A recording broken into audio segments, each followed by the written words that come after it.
Assalamualaikum warahmatullahi wabarakatuh. Salam damai Indonesia. Malam ini tetap kita ada di sebuah tempat nyempil. Kemarin di sekolahan, sekarang di mana saja lah. Yang jelas mudah-mudahan ceritanya tetap ada manfaatnya dan ada pesannya. Malam ini Mang Indra tetap dengan pengalamannya. Kemarin jauh ke Merapi, sekarang geser dikit ke Lau. Lebih jauh lagi. Nah, ceritanya seperti apa? Nanti si dia yang akan cerita. Mang, langsung saja hajar Mang, kita mah. Siap. Oke teman-teman, dulur-dulur semuanya, selamat malam yang menonton malam hari, selamat pagi yang menonton pagi hari, selamat subuh yang menonton subuh hari. Kalau nanti kami uploadnya subuh-subuh lagi, Bukan ngelindur, tapi memang kenyataannya kenyataan begitu. gabut ya. Oke teman-teman, kali ini saya akan ceritakan pengalaman saya. Ini tahun 99. Kenapa saya ingat betul hari dan tanggalnya? Kayak kelahiran Pal Mang, 99 99 ya? Oh. Kelahiran Pal tanggal 9, bulan 9 tahun 99. Jadi kejadian atau cerita pengalaman saya ini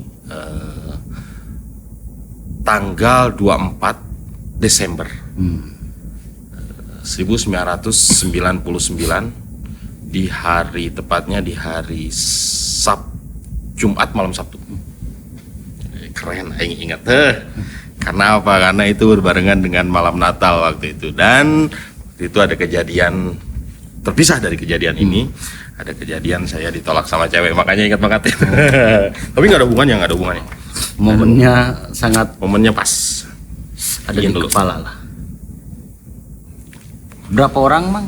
Jadi waktu itu saya, Surya, Hardi. Surya ini anak Jogja asli. Saya, Surya anak Jogja, Hardi anak Lombok, terus si Putra anak Palembang, Fajar anak Jogja, sama satu lagi si Yanto anak Kediri. Jadi ceritanya kita ini sama-sama pelajar Mang di Jogja dulu. Nah, kita itu semuanya beda sekolah. Cuman satu band, Satu tongkrongan satu lah. tongkrongan dan satu kos. Nah, yang punya ide, jadi waktu itu naik Lawu. Idenya ini ide si Surya. Surya ini memang dia bisa dikatakan senior di antara kita. Jadi dia sudah beberapa kali naik gunung, pun ke Lawu sudah lebih dari satu kali gitu kan. Selanjutnya kita persiapan lah. Nah, jadi sampai dengan hari yang ditentukan gitu Mang. Jadi persiapan kita sebetulnya lebih kayak anak TK. Satu orang yang sudah pernah mendaki, sudah senior gitu. Memang saya sudah pernah naik ke Gede sama ke Merapi. Sisanya benar-benar belum pernah naik gunung. Jadi, Pemula banyak ya? tahun-tahun segitu kan gear pendakian belum kayak sekarang. Ya, belum tren lah. Belum tren. Jadi yang naik itu anak nakala gitu kan, atau anak-anak Benar-benar apa namanya? yang benar-benar suka aja ya. Sendal jepit lah. Sendal jepit, terus pakai gantungan sapi, bandananya yang ditali, celana malah sobek-sobek, kan malah aneh ya. Oh, dulu kan pendaki tidak memikirkan makan. Yang jelas mereka bisa sampai ke tujuan Sampai dan ke cukup. tujuan balik lagi gitu ya. Nah, alhasil karena persiapan kita yang seperti itu, jadi kita naik kayak anak TK. Arti itu Mang. Ini dia Mang, yang punya gear pendakian lumayan lengkap. Itu baru lumayan ya, belum lengkap. Yaitu si Surya. Oke, saya hanya punya keril. Jadi yang lain ada yang pakai sepatu sepatu warrior. Ada yang sarung tangannya bawa sarung tangan kiper, sarung tangan kiper bola. Ada yang hanya jaketnya pakai jaket sweater yang buat nongkrong. Dan tasnya itu tas sekolah. Nah, Benar-benar kayak anak TK mau camping gitu kan. Tapi ya itu memang tidak mengurangi maksud tujuan kita buat naik lah gitu ya.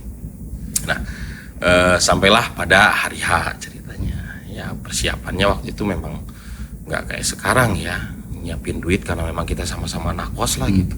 Seada-adanya sisa. Waktu itu hari Kamis ya Mang. Jadi hari Kamisnya kita berangkat sekitar jam 9 dari terminal Umbul Harjo, masih terminal lama waktu itu di Umbul Harjo. Kita berangkat ke Solo. Kenapa kita berangkat hari Kamis? Mikirnya, padahal kita waktu itu bolos.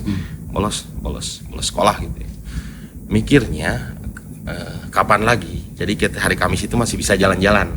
Niatnya tadinya kita mau ke Grojogan Sewu dulu, air terjun gitu kan di Tawangmangu, atau jalan-jalan dulu lah di sekitaran base camp Cemoro Kandang atau Cemoro Sewu gitu kan. Ya berangkatlah kita hari Kamis jam 9-an kalau nggak salah waktu itu, sampai di Cemoro Kandang waktu itu sekitar jam 1 siang. Nah, jam 1 siang sampai sana, biasalah jalan-jalan di sekitaran situ. Karena pendaki waktu itu nggak kayak sekarang, Mang, sepi. Iya. Sepi lah. Nah, sambil ngisi waktu kita jalan-jalan, kita putuskan naiknya via Cemoro Kandang. Cemoro Kandang dengan Cemoro Sewu itu jaraknya deket, Mang. Pos pendakian mun di urang mah, kalau di kita mah Cibodas sama Gunung Putri. Iya. Si jalur Cemoro Kandang ini memang relatif lebih jauh, tapi jalannya landai gitu. Nah kalau Cemoro Sewu memang relatif lebih dekat, cuma nanjak. Ya, Siga Gunung Putri jeung Cibodas gitu. Cibodas landai tapi dia agak lebih jauh gitu kan. Nah si jalur Cemoro Kandang ini lebih landai, makanya banyak digunakan oleh para peziarah peziarah gitu. Nah kita nggak langsung naik kan hari Kamis itu. Nah sorenya kita ke musola, sholat asar di bawahnya Cemoro Kandang sedikit ada musola kecil. Di musola itu ya istirahat gitu ya. Karena waktu dulu ya belum mampu nyewa base camp gitu. Nah ketemulah kita sama si bapak-bapak pengurus musola. Bapak-bapak belum terlalu tua lah. Nah di situ kita ngobrol-ngobrol, Mang. Ya, biasalah dari mana, standar lah basa-basi. Kita dari Jogja, asalnya dari daerah anu. Nah asik lah ngobrol jeung si bapak eta teh gitu ya. Jadi dia ceritain sejarah Gunung Lawu. Terus dia ceritain pantangan-pantangan yang sebaiknya tidak dilanggar ketika naik. Misalnya nggak boleh pakai baju hijau. Atau orang Bojonegoro sama orang Cepu sebaiknya tidak naik. Di sana ada kayak gitu, Mang. Misalnya kalau di kita, kamu orang Sukabumi, misalnya orang Sukabumi jangan naik. Itu ada sejarahnya, Mang, ternyata. Kayak mitos ke laut pantai selatan, orang gitu Bandung jangan katanya gitu. kan. Ada kayak gitu di pakai baju hijau kan gitu. Kalau baju hijaunya sama tuh. Sama ya. Orang Cepu sama Bojonegoro sebaiknya jangan naik. Karena ada sejarahnya ternyata, Mang, gitu ya. Terus misalnya nanti kalau kita lagi jalan ada yang melintas ular, sebaiknya nggak dilanjut. Kayak gitu-gitulah. Ya ngobrol-ngobrol tentang sekitar sampai dengan akhirnya kita minta izin sama si bapak tersebut, Pak, kita boleh nggak nginep di sini malam ini karena kita akan melaksanakan pendakian besok pagi. Oh ya monggo silahkan, katanya nggak apa-apa Mas. Katanya. Ya, akhirnya malam itu kita tidur di situ, Mas. Paginya sekitar jam 9 jam 10 setelah registrasi, singkatnya kita naik lah dari base camp Cemoro Kandang ke pos 1, pos Taman Sari Bawah. Itu kurang lebih kalau normalnya 1 jam lah. Cuman kita perjalanan santai ya 1,5 jam lah kurang lebih. Kita sampai Taman Sari atas. Itu perjalanan memang nggak gitu kerasa karena pohonnya keren-keren, mah hijau gitu kan. Tapi dulu belum kayak sekarang tangganya. Kalau dulu itu masih full tanah. Kalau seingat saya gitu tahun 99 tuh kayak gitu full tanah. Sampai ke Taman Sari atas itu sekitar jam setengah 12-an. Nah, itu nggak lama kita istirahat, ya biasalah cuman duduk-duduk santai gitu kan. Karena dulu kalau nggak salah, saya lupa waktu itu kita udah punya kompor atau belum, saya lupa. Parafin biasanya. Kayak kalau nggak salah iya parafin dulu ya. Parafin. 99 PAL juga masih menggunakan parafin Parafin lah gitu. Kalau kompor itu yakin belum ada, saya lupa gitu. Nah, ada tapi memang belum semua. Cuman masih barang-barang aneh high gitu ya. High. Dari dari Taman Sari bawah kita lanjut ke Taman Sari atas pos 2. Memang di situ kita anehnya itu, tapi memang banyak yang ngalamin sih, itu bukan suatu keanehan. Karena kalau buat saya itu bukan suatu hal yang menjijikkan atau menakutkan. Kalau buat saya pribadi, banyak ditemui ulat, Mang. Hilet bulu. Mau naik kolot urang mah nggak jadi naik sini. bukan 1-2 mang, ratusan bahkan bisa sampai ribuan, percaya di Itu jalan. di jalan bukan di jalan. pohon. Oh iya, di samping-samping, pokoknya di sepanjang jalan lah. Itu banyak mang. Banyak yang keinjak. Iyalah, sambil kita minggir-minggir lah gitu, banyak gitu. Ulet bulu warnanya hitam-hitam gitu. Cuman ulet bulunya nggak kayak ulet bulu anggora gitu Iya, sih bulunya, cuman agak-agak jarang yang kecil-kecil tuh mang. Iya. Nah kayak gitu. Itu apa Mang? Apa memang dia musiman atau memang selalu ada gitu? Kalau musiman misalkan pokoknya nanjak bulan anu pasti ketemu anu. Saya gitu. kurang tahu Enggak? juga sih, tapi menurut beberapa cerita pendaki itu memang itu banyak yang nemuin. Banyak yang bahkan sampai ngelihat ada ngeliatin fotonya tuh sampai gila lah mang, masih Iya. gila gitu ya. Nah, sampai di Taman Sari atas itu sekitar jam 2-an lah, 12, setengah 1, setengah 2 jam 2. Nah di situ kita istirahat lagi, biasalah. Cuman di Taman Sari atas itu kita dari awal itu kita nggak ketemu pendaki, nggak ketemu pendaki sampai dengan Taman Sari atas ini pos 2 gitu, nggak ketemu pendaki. Nah lanjutlah kita dari Taman Sari atas pos 2 ini kita lanjut ke pos 3, disebutnya pos Panggik gitu. Nah di sini mulai ada keunikan terjadi gitu. Nah yang pertama si Yanto ini mang, dia atlet basket, anaknya ganteng, idola cewek-cewek banget gitu kan, Black boy lah. nah dia itu orangnya kalau sekarang metroseksual gimana sih, seneng glowing gitu ya. Kalau zaman dulu mah dia tuh nggak pernah lepas dari kosmetik lah gitu. Pak Aming. kayak gitulah. Nah terus badannya bagus, atlet lah, ngerokok juga enggak. Ideal lah. Dia benar-benar idola cewek-cewek zaman itu.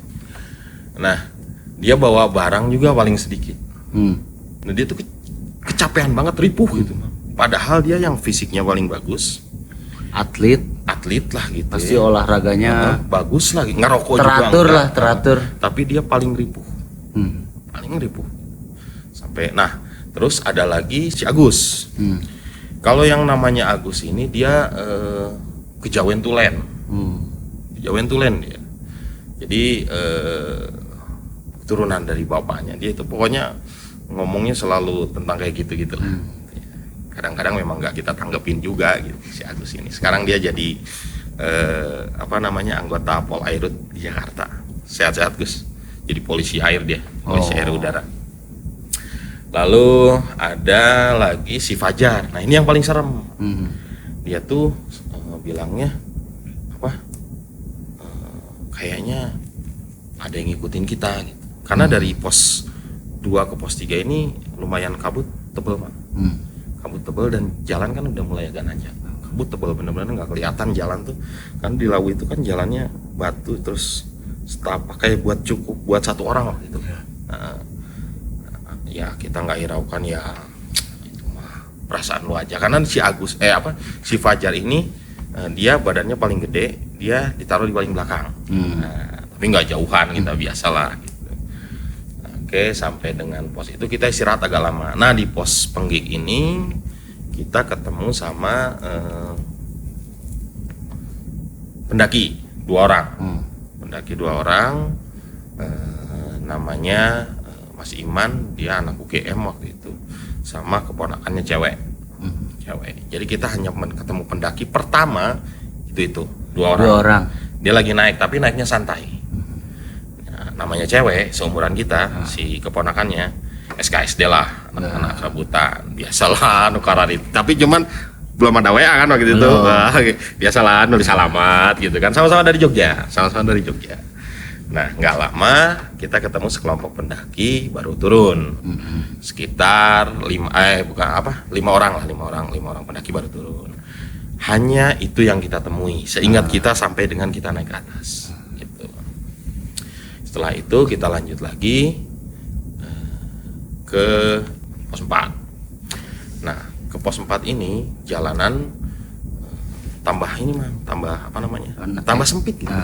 Tambah sempit si jalur di Penggik ini kita ini dulu Mang, sempat dapat cuaca cerah, Hmm. dapat gift lah, dapat anugerah kalau menurut saya. Jadi kita ini jauh sebelum ke puncak ya, kita bisa ngelihat kayak lautan awan depan kita di pos Panggi gitu. Jadi keren banget tuh. Nah naiklah kita ke pos 4. Nah di pos 4 ini mulai lagi ada keunikan ya. Lagi-lagi si Fajar. Jadi kabut turun tebel lagi mah. Nah, kalau semakin ke atas itu kan jurang semakin kelihatan mah. Kalau di sana. Iya. Jadi jurangnya itu benar-benar menganga lah dalam gitu. Kelihatan jelas. Ya nggak kelihatannya ketika kabut tebal. Nah itu malah lebih bahaya karena pandangan kita terbatas. Itu kan Kanan, bahkan kiri langkah juga kan, kita pun kanan kiri juga nggak begitu kelihatan gitu. Di tengah jalan antara Penggik pos 3 sama pos 4 Cokrosuryo ini lagi-lagi si Fajar. Dia ngedenger, dia bilang ke jadi si Fajar paling belakang, depan dia ada si Hardi.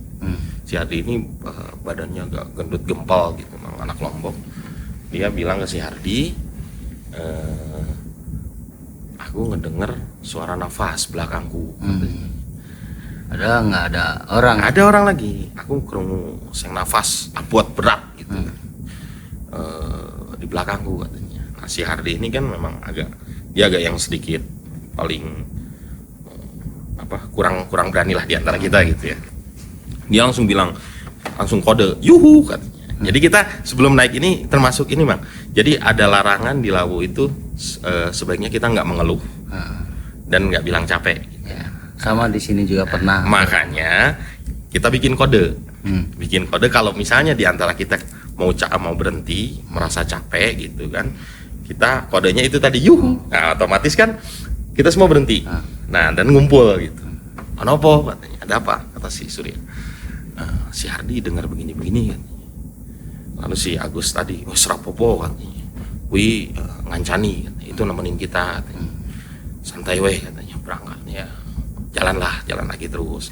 Tapi dengan formasi yang hampir mepet. Yang sampai jalan aja susah gitu. Masih jalan masion gitu. Di berani-berani juga dia tetap takut sih kita sebetulnya gitu. Nah sampailah kita di pos 4 ini. Jadi perjalanan lama waktu itu kalau menurut saya. Lama gitu ya. Jarak rombongan Amang sama yang 2 orang itu jauh. Jauh. Nah, mereka juga kan naik ya? Mereka turun. Kalau yang 2 ini naik. Cuman naiknya santai banget gitu. Iya. Nah, sampai di pos Cokrosuryo. Jadi pos Cokrosuryo ini kayak semacam tegalan agak lebar gitu. Jadi agak Kanang Badak lah. Nah, cuman dia nggak ada pohon-pohon kayak di Kanang Badak gitu. Terbuka. Dia enak banget buat ngecamp. Tapi memang kalau malam dinginnya luar biasa. Karena tebing-tebing angin kan langsung. Itu suhu bisa sampai 10-an 12 derajat gitu kan. Nah, kita masak di situ biasa, pasang tenda yang kita bawa waktu itu masih berupa tenda pramuka. Nggak tahu itu si Surya dapat dari mana. Nah setelah itu masak, makan, ngobrol, itu kita nggak ketemu pendaki. Amang ngebase di situ. Karena yang 2 orang mereka belum ketemu. Kayaknya mungkin ngebase di bawah kita gitu ya. Jadi tujuan kita waktu itu nggak ada kepikiran buat sunset atau sunrise, nggak mau. Tujuan kita naik sampai puncak mau jam berapapun segitu aja gitu. Nggak ada tujuan buat dapat matahari meletek kayak sekarang, nggak gitu. Naik gunung lah judulnya. Naik gunung judulnya. Ada tustel dapat pinjem ya tustel anjing bahasana. Bahwa nggak ada ya udah gitu kan. Di situ kita masak, makan sampai sekitaran jam mungkin gitu ya. Mungkin jam 11-an atau setengah 12. Teman-teman masuk ke dalam tenda kecuali saya, Surya sama si Hardi. Nah, nggak lama si Hardi masuk ke dalam tenda. Tinggal saya sama si Surya. Ya, biasa bikin api gitu. Nah, saya sama Surya, saya selonjoran mengalami cangkeng lah gitu ya, ngurusin pinggang, tiduran di samping si Surya gitu. Nah, antara sadar dan tidak, ini nggak horor juga, nggak horor. Jadi aku masih rep-repan mau tidur gitu kan. Nah, saya nggak dengar ada pendaki yang datang ke si Surya. Tapi saya cuek karena memang ngantuk dan udah mager lah. Padahal cuaca waktu itu dingin banget, Bang. dingin banget. Tapi nggak hujan. Enggak hujan. Alhamdulillah dari Hanya naik sampai kabut turun saja kita kan. ya. Memang kebiasaan laut kabut Ya, tebal ya. kabut terus ya saya udah males gerak gitu kan. Ya nggak ikut menyapa lah gitu. Seingat saya gitu ya. Ya sampai situ saya nggak sadar, mungkin saya tidur gitu kan. Yang setahu saya ada pendaki datang, jumlahnya mungkin 3 orang gitu, ngobrol sama si Surya. Saya udah nggak tahu. Nah lalu saya dibangunin, yuk pindah ke dalam. Pindah ke dalam, pindahlah ke dalam tenda. Saya udah nggak inget dia ngobrol sama pendaki itu kan. Nah mungkin menjelang pagi gitu, karena kita kan nggak punya jam, nggak ada HP gitu Bang ya. Itu tiba-tiba siapa Fajar lagi, si Fajar itu ngebangunin, woi anu ono suara delman Mang. Suara delman ya, otomatis kan kita masang kuping dengerin gitu. Gak ada suara apa-apa. Si Fajar tuh sampai sumpah ada suara delman, nggak ada. Sampai si Surya, wis kue mau ngimpi katanya, ngimpi wis turu katanya, cuman mimpi gitu. Nggak ada suara apa-apa. Ya tidurlah kita berbaring lagi gitu kan. Tapi si Fajar ini benar-benar sampai dia sumpah-sumpahan, gue denger suara delman katanya. Nah pas kita berbaring lagi, ada kayak di luar tuh rame enggak, tapi kayak ada yang kita ngerasa ada yang muterin tenda. Ada yang muterin tenda gitu kan. Ya gimana ya, gerusukan gimana sih Mak? Itu yang ngedenger semua. Tapi di situ Amang itu sama satu tenda aja kan? Satu tenda. Sekitar udah nggak ada lagi yang 2 orang juga nggak ketemu mungkin lagi. Mereka masih di bawah, saya rasa masih di bawah. Nah sampai kita memasang kuping gitu, diem lah gitu, diem. Ya si suara ini akhirnya hilang sendiri Mak. Hilang sendiri, nggak ada suara lah, hening gitu sampai pagi. Singkat kata paginya kita bangun itu tadinya belum sadar pas bangun. Pas bangun belum sadar. Nah pas bangun rame-rame, lah kok tenda kita nggak ada. Hah? Jadi kita tuh tidur nggak di dalam tenda. Dharma. Tendanya nggak ada memang hilang, apa memang Amang jadi di luar tenda tetap ada nih? Tendanya runtuh. Oh. Tendanya runtuh. Jadi seolah-olah si tenda itu jadi selimut kita Mang. Oh. Ya kembali kita si Surya lah gitu sebagai leader, dia menenangkan diri, nggak apa-apa lah itu. Mungkin tadi malam kita lupa, kita tarik, tapi kan tenda terikat kencang Mang. Tenda terikat kencang, kalau salah satu ada yang narik pasti tahu lah gitu. Atau kita sama-sama narik pasti kita sadar. Kita nggak ada sadar, berenam ini nggak ada yang sadar. Itu tenda itu jadi selimut kita Mang. Jadi semua tali copot. Kalau masuk di akal itu dulu pernah pasang tenda pramuka. Tapi se-ekstrim tenda pramuka tidak sampai segitu. Paling kalaupun misalkan ini jadi lembek. Ya. Ya kita kenceng, tapi pagi jadi lembek gitu. Jadi menyon gitu kan. Ini enggak, jadi selimut. Tiang masih ada, tapi si tenda jadi selimut kita. Kayak kita diselimutin gitu loh. Ya. Hujan habis sudah. Ya udah. Kurang dinginnya itu Mang luar biasa. Sudahlah, lupakan dulu gitu ya. Dilupakanlah dulu. Walaupun tetap bertanya-tanya gitu. Singkatnya kita bikin sarapan, beres-beres packing kan, kita mau lanjut nanjak karena dari situ kan ke Hargo Dumilah. Jadi kita nggak ke Hargo Dalam dulu, kita langsung ke Hargo Dumilah. Puncak tertingginya itu sekitar jam 8. Nah sebelum itu kan kita packing. Nah saya ngobrol sama si Surya. Tadi malam ada pendaki datang, nemuin lu gitu kan. Iya, 3 orang. Malahan aku ijolan sarung tangan kan. Jadi dia tukeran sarung tangan. Sarung tangan sing kiper kayak kataku kan, yang kiper bola itu ya katanya. Yang kiper bola itu Mang ditukerin katanya. Di sarung tangan dituker sama apa? Sama sarung tangan lagi kata dia. Sarung tangan cuman kayak sarung tangan yang tipis itu. Ini sarung tangan nih, mana sarung tangannya? Ini katanya dipakai. Nah pas diangkat gini, lah katanya, sarung tangan ini, sarung tangannya nggak ada Mang. Ini nggak aku copot-copot dari tadi malam. Pas tukeran itu langsung dipakai lagi, nggak dibuka-buka juga, tapi nggak ada. Si apa itu si Surya ya? Surya dalam keadaan sadar nggak sih Mang? Sadar. Tapi Dia itu orang yang paling logis di antara kita. Tapi sarung tangan kipernya juga nggak ada. Nggak ada. Jadi dia inget tukeran, memang sarung tangan kiper dia dikasihin, dia dapat lagi sarung tangan warna hitam, agak tipis gitu, kayak sarung tangan yang nilon itu. Tapi nggak ada sarung tangannya. Ya wes mungkin aku lupa lah, pokoknya lupakan lagi gitu kan. Nah packing, berangkatlah kita, jalan, kira-kira nggak jauh lah, mungkin 10-8 meter, sarung tangan bola itu ada tergeletak. Yang tadi malam ditukerin ini Lengkap kanan ada dua-duanya. Sarung tangan yang punya dia yang asalnya, yang sarung tangan kiper ya, ada Jalan tergeletak mau di ke jalan pas puncak. mau ke puncak, nggak jauh dari tenda gitu. Tapi si Surya nggak bilang sarung tangan ini ada gitu loh, tapi nggak diambil, nggak diambil lagi, dipakai lagi nggak. Just Yang biarin. lain ngelihat juga itu sarung tangan wes, aku udah, ya si Surya alasan lah, pokoknya aku udah mau taruh si sarung tangan itu di sini lah gitu. Taruh nggak dipakai lagi Mang. Naiklah kita sampai atas gitu. Nah, sampai atas kita foto-foto.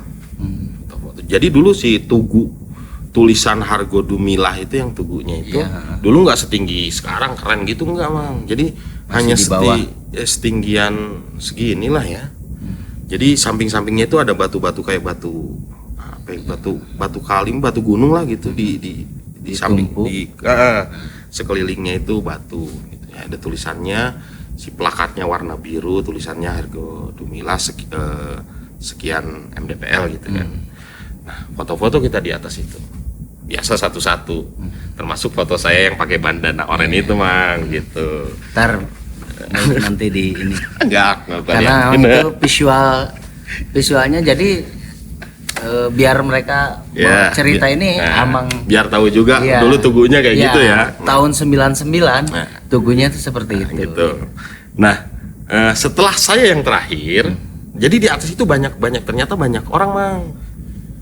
Ya mungkin lewat jalur lain ya gitu. Tapi banyak juga warga masyarakat yang hanya pakai sarungan gitu. Pakai sarungan. Ya mungkin mereka peziarah gitu kan. Nah setelah saya yang terakhir di foto, turun gitu kan, nah si masyarakat lah kita sebutnya ya, orang-orang yang pakai sarung ini mengelilingi si tugu ini. Mereka melakukan ritual entah apa ya, kayak sholawatan gitulah, ritual gitu. Lah kita nggak sopan tadi, kita berlaku nggak sopan kata kita gitu. Orang-orang ritual di situ, senternya, tengahnya, tapi kita malah duduk-dudukin buat foto-foto gitu. Itu gimana persepsinya sendiri? Iya sih. Gimana keyakinan? Iya, itu kan. Ya, karena itulah uniknya Lawu gitu ya. Makanya itu menjadi salah satu gunung favorit saya. Ya. Nah, kita turunlah Mang. Gak lama juga di atas kita turun. Kita kembali lagi ke jalur yang sama. Nah, yang membuat kita miris itu, paling ngeri itu waktu perjalanan dari pos 3 ke pos 4. Ternyata jurangnya itu luar biasa. Siang kan kelihatan. Iya. Jurangnya tuh kayak gitu. Waduh, ini urusan panjang kalau jatuh gitu kan. Nah, turunlah kita, alhamdulillah nggak ada kejadian apa-apa sampai bawah. Itu pengalaman kita. Pengalaman pertama kali saya naik Lawu itu tahun 99. Turun Mang, turun. Sarung tangan. Apa masih ada di situ? Apa ketemu lagi sarung tangan itu? Apa memang sarung tangan? Nggak ngeh. Si sarung tangan itu kita nggak ngeh lagi. Tetap Amang di atas tuh 1 malam 2 hari kan ya? 2 hari 1 malam. Cuman perjalanan memang lambat, tapi alhamdulillah kita nyampe puncak. Oh ya, di pas setelah perjalanan dari pos 4 ke pos 3 ini kita ketemu lagi sama si Man. Fotonya juga ada kan. Tapi si foto yang cewek 2 orang. Ya, yang sama ponakan yang cewek. Mereka naik apa masih Turun sama turun juga. Tapi di puncak kita nggak ketemu. Kita nggak nanya-nanya, nggak ngeh gitu ya. Tapi turunnya dari situ kita bareng. Nah, dari situ kita bareng dan perjalanan jadi melambat tapi mengasihkan. Iya. Karena ada cewek gitu kan. Anak SMA Nah, itu juga. dia. Nah gitu. Memang kayak gitu. Nah itulah Mang. Semangat dan tenaga baru Nah, itu iya. bertambah lah di situ. Ya itulah pertama saya naik Gunung Lawu dan akhirnya saya cocok. Bukan artinya saya sebagai anak gede Pangrango nggak suka gitu kan. Tapi saya merasa gimana ya kalau sama Lawu Mang. Suka aja saya di sana, favorit gitu. Iya, masalah bukan suka nggak suka Mang. Masalah gunung itu karena memang kalau saya nih pertama naik Merapi. Merapi buat saya itu eksotis. Nah, Itu makanya orang-orang cantik lu kan gitu. iya. Itu. Nah di Lawu itu mungkin kalau saya kan memang senang sejarah. Jadi ada cerita tentang Lawu itu tempat moksanya Raja Brawijaya kelima. Lalu ada juga cerita tentang Lawu itu dia pakunya Pulau Jawa. Lalu ada juga sampai sekarang bahkan bukan cerita kalau ini bahwa Lawu di Lawu masih banyak tempat-tempat yang disakralkan gitu kan. Masih banyak tempat-tempat yang memang ada tempat sajian, ya, tempat pemujaan. Lalu ada juga ketika saya ke sana lagi, ini yang membuat saya paling senang ke sana itu ke Candi Sukuh sama Candi Ketek. Nah, Candi Ketek ini jadi diklaim sebagai candi Hindu, tapi kalau menurut saya pribadi ya, ini pendapat saya, itu lebih nggak kelihatan Hindunya tapi kelihatan kayak piramida di Amerika Latin mah. Tuh, makanya saya gimana ya? Ya ini mungkin salah satu keunikan dan kekayaan juga misteri yang dimiliki oleh Indonesia, salah satunya itu. Gitu. Nah, di Lawu itu kata Amang tadi ada yang keliling-keliling nih. Tahun 99. Nanya nggak sih apa memang harus begitu atau memang gimana, Mang? Amang sempat nanya nggak? Saya nanya malahan ke bapaknya si Agus ini. Jadi di Lawu ini memang banyak yang mengalami hal-hal semacam itu. Kalau kita sih sebetulnya segitu katanya nggak terlalu ekstrim malahan. Ada yang dengar suara gamelan lah. Tapi kalau yang nafas berat itu memang beberapa pendaki juga menceritakan tentang hal itu. Jadi kalau saya sih lebih ke sebetulnya bukan masalah percaya atau nggak percaya, tapi lebih ke ya menghargai adat budaya setempat yang dipercaya oleh masyarakat setempat. Kita nggak bisa ngotot itu nggak percaya nggak ada. Kalau menurut saya ya, kalau menurut teman-teman dimanapun gitu, sama. Nah itulah seperti itulah. Itu Bang. Ini bukan apa ya, pengalaman Mang Indra tahun 99 di Lawu. Memang Lawu dulu sama sekarang mungkin akan beda ya. Begitupun dengan gunung-gunung yang lain di tahun 99 itu pasti beda. Tapi kalau yang tadi di pos 4 ada godaan-godaan itu standar lah ya. Dan itu ya kalau lewat sedikit gitu kan, kita lewat Hargo Dalam itu kita akan ketemu ke warungnya Mboyem, Mang. Warung tertinggi di Pulau Jawa. Cuman kita nggak ke sana menikmati pecel telurnya Mboyem. Belum sempat waktu itu dan akhirnya ke sana lagi, alhamdulillah bisa ngerasain. Sekarang warungnya banyak, Bang. Lawu. Termasuk di Taman Sari juga sekarang ada, kadang ada. Banyak gede. Kayak gede sekarang. Tapi tapi kalau saya alhamdulillah gitu. Bukan alhamdulillah ya, kalau saya jalur Ceto itu kalau pengen sampai sekarang saya belum pernah. Kalau jalur Ceto, jadi kalau di situ kan kita akan ketemu pasar. Kalau di Merapi ada pasar Bubrah, nah di Lawu juga ada pasar setannya itu. Nah, tapi jalurnya jalur Ceto. Nah itu saya belum pernah ke sana. Pengen lewat Ceto belum pernah. Ya, dulur Pancakaki di seluruh Nusantara mungkin itu berbagi pengalaman sebenarnya, berbagi pengalaman. Kalau bukan untuk menakut-nakuti, Mang, enggak. Hal mistis itu ya bagian dari alam ini. Jadi ya kalau misalkan kita ketemu, mungkin mereka juga pengen memberitahu bahwa mereka ada gitu. Eksistensi mereka lah, biarkan saja ya mungkin ya itu. Mungkin dari timnya Mang Indra waktu itu mereka masih mengikuti adab-adabannya Ya. yang disampaikan atau larangan-larangan Karena mengikuti lah, sebagai- bager iya, lah. karena pendaki pemula Itu, juga, pendaki walaupun pemula dandanan gitu. tetap dandanan metal waktu itu mah. Cuman kalau ke gunung karena memang pertama juga ya kita ikutin ya sebenarnya takut gitulah. Jadi kita ya Pasti. ngikutin adab-adabannya gitu. Tapi itu jangan dijadikan buat ini ya, buat kalian menjadi takut gitu enggak. Tetap nikmatin saja alam. Nikmatin aja. Yang Dengan penting tetap keramahan kita ya. tetap menghormati mang gitu. Tetap safety, tetap tetap positif gitu. Ya jangan ya kayak di kita lah mang. Saya agak sedikit kecewa ketika berbicara di alun-alun Surya Kencana ada pendaki-pendaki yang saling berteriak. Teriakan musik itu saya kurang setuju sebetulnya kalau kayak gitu. Ya itu mungkin banyak hal-hal kayak gitu mang. Ya itu dulur panca kaki ininya Mang Indra. Silakan nanti kalau yang pernah naik ke laut tahun 99 pernah ketemu malam Natal ketemu dia, silakan komen atau situasinya atau si ceweknya ini mungkin. atau si ceweknya ini Saya lupa namanya, saya lupa. Tapi yang nyosor banget waktu itu malah si Surya, Bang. yang sarung tangan Yang sarung tangan bola. Nah, itu.